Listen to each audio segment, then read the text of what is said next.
there's a certain man who's beside her and he is pumping something. I personally think it's something that is normal because I've not seen it before, so I wouldn't know if it's unusual.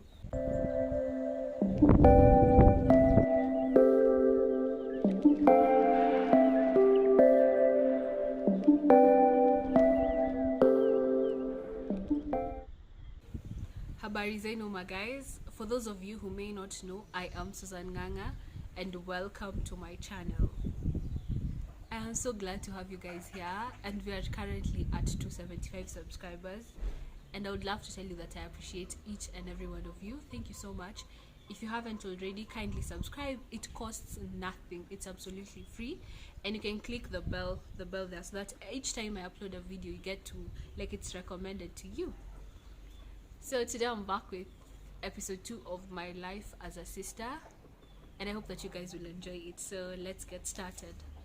Yeah, this story took a bit of time to post because there were so many parties to consider. I had my parents, my sister, and I needed to, like, whatever I'm doing is something that I won't put out something they wouldn't want for me to put out, and I won't hold back something they would really want for me to sensitize on. That's why I was like, let me just take time. And also school happened. School really gripped. It was like this tight. It wasn't even letting go. So, but yeah, I'm here and I'm home for the holidays. So I hope I'll be able to put out more content. That's why I'm telling you guys to subscribe. Up until Patia buffet, you guys will have a bit of everything. But maybe in the near future, I'll try and specialize. Let's get started.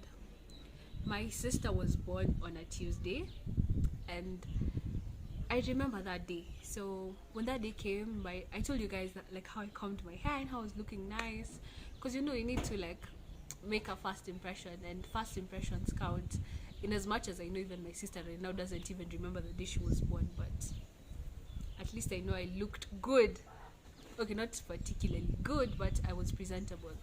So I remember that day when my mom went to deliver the baby. My dad and I were together. My dad was, like, really pacing. He was, like, walking back and forth, and I was just seated there. I think I was listening to music, and we were finally told the baby has come, and we were told to go to a certain place.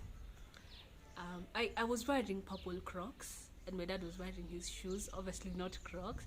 Then when we were getting inside where my mom and my sister were, we were given clothes to wear, something for covering your hair, and Crocs. I wasn't given Crocs. I think they assumed the ones I had were theirs. So yeah. So we went inside, and my mom was there, and my baby sister was there. But now something, okay, I've never seen a 1-day-old baby, or I've never gotten the chance to see a baby immediately they're born. I think the oldest baby I've seen, the youngest baby I've seen, was like maybe 3 days old or 2 days old. My smaller cousins. So yeah, we're here to see this baby who has been born a few seconds ago, or maybe a few minutes ago. It was at around 5 to 6 p.m. So we go in. There's this cute baby who is in a, not a cot, like a tiny person's bed, and there's a certain man who's beside her, and he is pumping something. I personally think it's something that is normal because I've not seen it before, so I wouldn't know if it's unusual. And then we go there, we see the baby, we're so happy. The baby is so beautiful. Like, if my sister is watching this, you've been beautiful from day one. Never doubt it. You're so beautiful, mommy. So yeah, she's so beautiful. She's there. I'm thinking it's something normal. Then we're told that 1, 2, 3 happened. Your sister didn't cry after she was born, and it was just such an emotional moment, because you're very happy you've gotten a sister, and then you hear that there is something that is not 100%, like what is happening is not normal, because we didn't know what normal. I personally didn't know what normal was, because that was my first experience. My parents had me, so, like, maybe for them it was, yeah. And the doctor is like, baby is unable to breathe on her own. She keeps on forgetting how to breathe, so that I have to keep on, like, I think it was oxygen. I have to keep on doing this so that she breathes. So I remember the doctor was like, we do not have any. And I remember that doctor, who is an angel, and I'll mention the name. He was called Dr. Brian, and heaven sent. I can't even remember how he looks, but if he ever gets to see this video, I appreciate you so much. So they did not have ICU facilities wherever my mom delivered the baby, so it was a matter of like a quick transfer so that she could be taken somewhere where she, not my mom, like the baby could be taken somewhere where she could get the facilities that she needed. Luckily, I don't remember properly, but the transfer was really smooth. So what happened was my sister was rushed to a different hospital that had like an ICU for babies, and my mom was left. I was left with my mom. So my dad went so that he could make sure that my sister is okay and she's somewhere proper. Again, my sister, if you're watching this, you're loved so much. You see, even daddy went with you.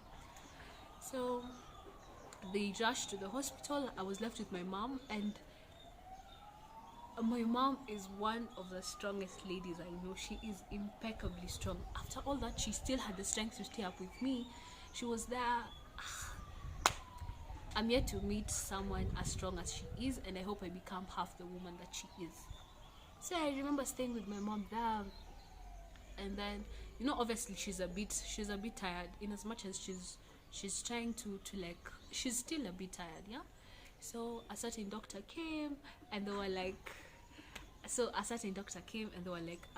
can you please leave me with her bit? And I was like, it's okay. So after I left them, I went and stayed in a certain place, and your girl shamelessly went to eat. Shamelessly, okay, it's not shamelessly. I just went somewhere to sit, and I was offered tea. I was offered tea and I was hungry. Mind you guys, it was at around, by this time it was at around 9 p.m. So I was like, it's okay. I was given tea and bread, and I took it. I said that my mom then slept because she was tired. And then I waited for my dad to come back. So when my dad came back, we made sure that my mom was settled in. She was somewhere where she was comfortable and somewhere where she could sleep. Then we went home at around midnight. Again, I repeat this, if my sister is watching this, you are greatly loved and treasured. Like, you are our angel.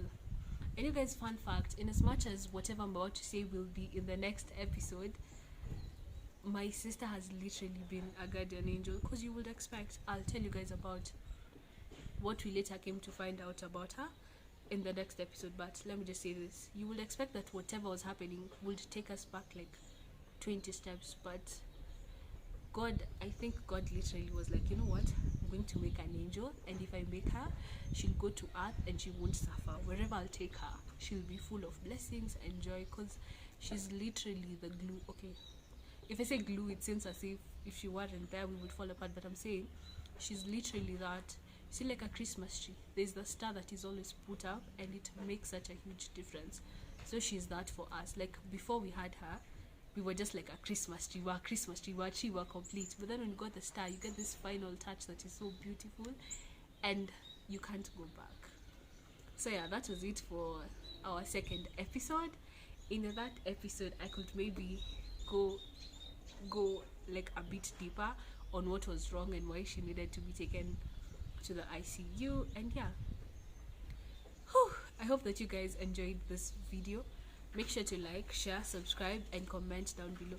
And you guys, when I say share, what it basically means is that you'll see somewhere that has an arrow. If you click that, just send it to your status, send it to your contacts, Facebook, wherever, because you might find that I'll get an audience there that will love my content and they will love my stories or something like that. So yeah, bye guys.